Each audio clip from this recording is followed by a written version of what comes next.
Saludos y bienvenidos nuevamente a su programa de Pan-Oncology Talks, aquí junto a mi colega, la doctora María Victoria García Páez. Esta es tu servidora, Marcia Cruz Correa. Bienvenida nuevamente, Epa. Gracias por la invitación de nuevo. De nuevo, gracias por estar aquí.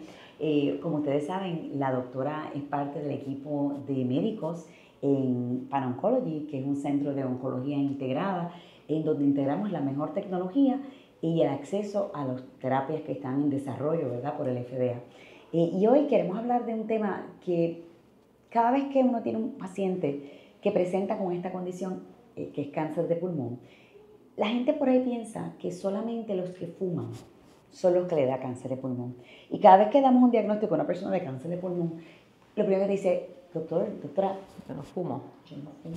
Nunca he fumado. Nunca he fumado. Háblame de eso. Sí, esa es la parte más triste quizás. Y me gusta que hayas empezado así porque recientemente he tenido una mujer no fumadora con un diagnóstico de cáncer de pulmón avanzado.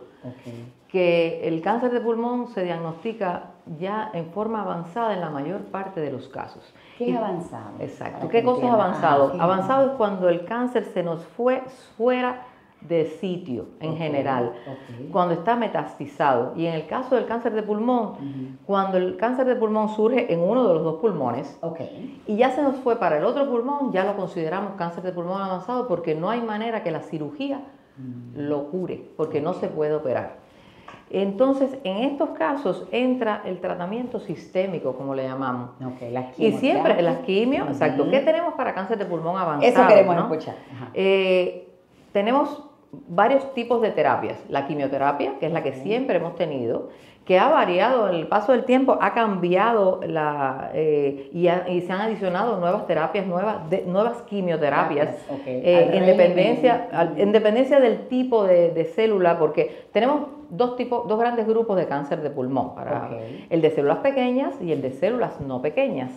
Pero dentro del de células no pequeñas tenemos el adenocarcinoma, el cáncer escamoso, y son dos histologías o dos células diferentes que no llevan la misma quimioterapia. O sea que lo primero, cuando una persona tiene unas lesiones en el pulmón, es entonces hacer una biopsia para clasificar. Exacto, esa biopsia nos la va a clasificar en estos dos tipos de cáncer de pulmón, en estos dos tipos de histología y aún más con esa biopsia, y es uno de los problemas que estamos teniendo, porque hacer una biopsia de pulmón es muy difícil por la localización, el pulmón hay que tener mucho cuidado, ¿no? ¿Quién lo hace? Esas biopsias de pulmón de unos años acá nos ayudan mucho los radiólogos intervencionales, porque históricamente lo hacía el neumólogo con una broncoscopía, que es un procedimiento bastante difícil, pero unos cuantos años acá tenemos a los radiólogos intervencionales, porque con una aguja entran y nos toman una muestra de ese tejido, y ese tejido nosotros le hacemos muchas cosas. Primero el diagnóstico, esto es cáncer de pulmón, este es el tipo de cáncer de pulmón, pero vamos a ver qué mutaciones tiene. Eso es fundamental a nivel en que nos encontramos ahora mismo en el tratamiento de cáncer de pulmón, porque si estamos hablando de cáncer de pulmón avanzado y a veces no tan avanzado, o localmente avanzado como le llamamos, ya tenemos algunas terapias dirigidas contra determinadas mutaciones, determinados cambios del DNA, del material genético de esa célula. Y ahora hablando específicamente, tenemos unos estudios ahora mismo en Pan-Oncology que específicamente van contra una mutación que es muy frecuente en el cáncer de pulmón, porque tenemos varias mutaciones. Algunas de ellas, con calma, para que no se me confunda. Me van siguiendo.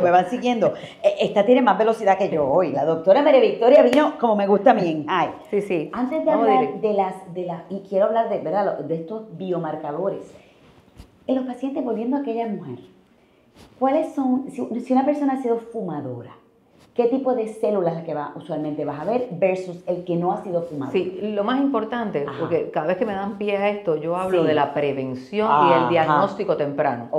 Entonces, está aprobado por FDA, está aprobado por las guías americanas del cáncer, que todo paciente fumador, que haya sido fumador por un determinado tiempo, y que haya fumado una determinada cantidad, eso está en la guía. Está escrito, eso está escrito. Necesita que se haga un CT scan, una tomografía de pecho de baja intensidad se llama, porque las radiaciones son pocas, bien bajitas, todos los años. Pero eso solamente se le hace al fumador, exacto, después de los 50 años. Entre 50 hasta 80 años. Después de 80 años, no, está entre ese periodo de edad.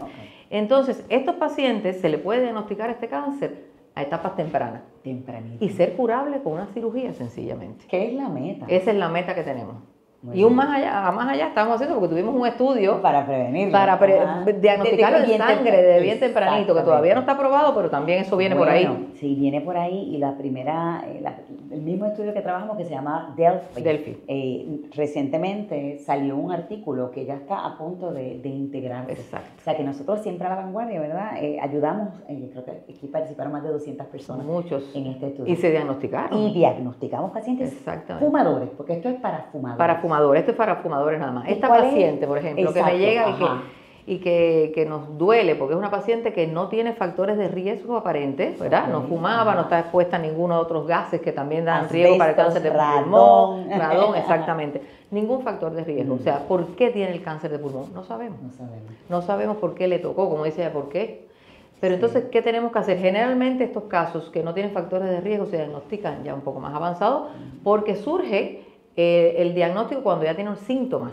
¿Y qué síntomas son los del cáncer de pulmón? Una tos que no se quita, falta de aire, puede ser una inflamación del cuello porque una masa me está cubriendo el retorno de la sangre que viene de la cabeza para acá y se le puede hinchar el cuello, puede haber nódulos en el cuello.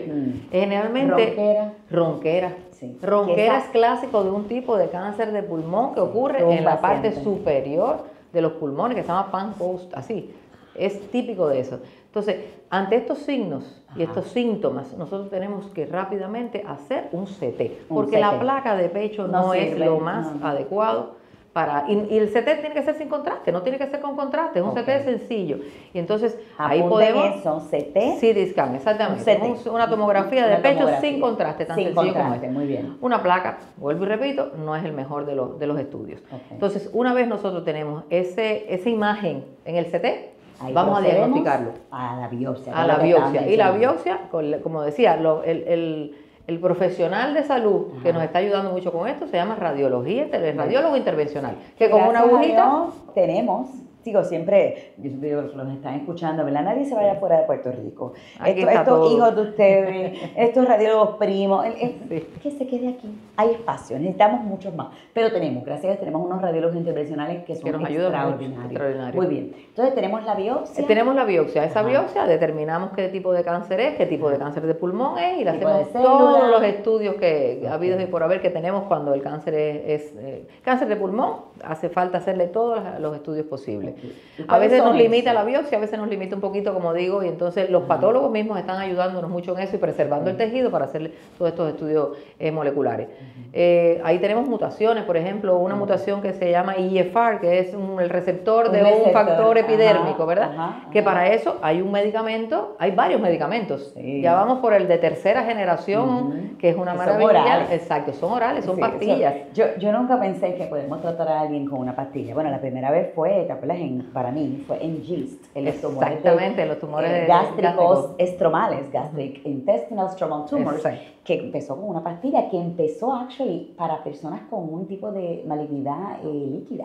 Glibex. Exactamente, exacto, de ahí viene ese medicamento y se vio que la misma mutación coincidía en esta enfermedad, en este cáncer gástrico específico y se usa. Sí. Y después vienen otras. Ambas cosas, ¿verdad? Surgieron porque aprendimos a entender el rol de los genes y las proteínas. Exactamente, o sea que los cambios del DNA de la célula, de la genética de la célula. Correcto, y eso pues cambió la historia natural del tratamiento de esta condición en particular. Voy a hacer otro episodio, porque esto no lo hemos hecho, de estos tumores del estómago, de cualquier parte del tracto gastrointestinal. Pero volviendo al cáncer del pulmón, tenemos entonces ciertos genes que cuando están mutados, ¿verdad? O hay una variante. Sí, que nos sirven, por ejemplo, si está mutado este gen X, ese paciente ni siquiera va a recibir quimioterapia. ¿Oyeron eso? Ni siquiera quimioterapia. No, no le viene bien, le viene mucho mejor y estudios se han hecho y que le viene mucho mejor la pastilla que la quimioterapia. Sí. Aún más, tenemos la famosa inmunoterapia que todo el mundo viene preguntando, ¿y hay inmunoterapia para mi cáncer? Pues hace unos años acá se descubre la inmunoterapia en general para todo tipo de cáncer y específicamente para pulmón ha hecho un cambio drástico. Hay algunos tipos de cáncer de pulmón que tienen X marcador, que se llama PD-L1, que si está más de un 50% expresado en esa célula, no lleva quimio sencillamente.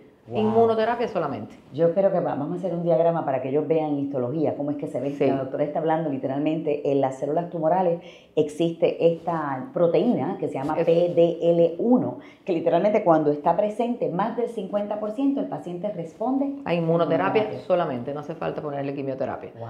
Y entonces es una cosa increíble que un paciente se va a tratar un cáncer sin quimioterapia. Y viene entonces lo que viene detrás, porque para tratar un cáncer tenemos quimioterapia, radioterapia, inmunoterapia y terapias moleculares dirigidas. Cuéntame o terapias de eso. dirigidas o target therapy, como quieran llamarle. ¿Qué hay solamente? En todo Puerto Rico solamente está en Pan-Oncology.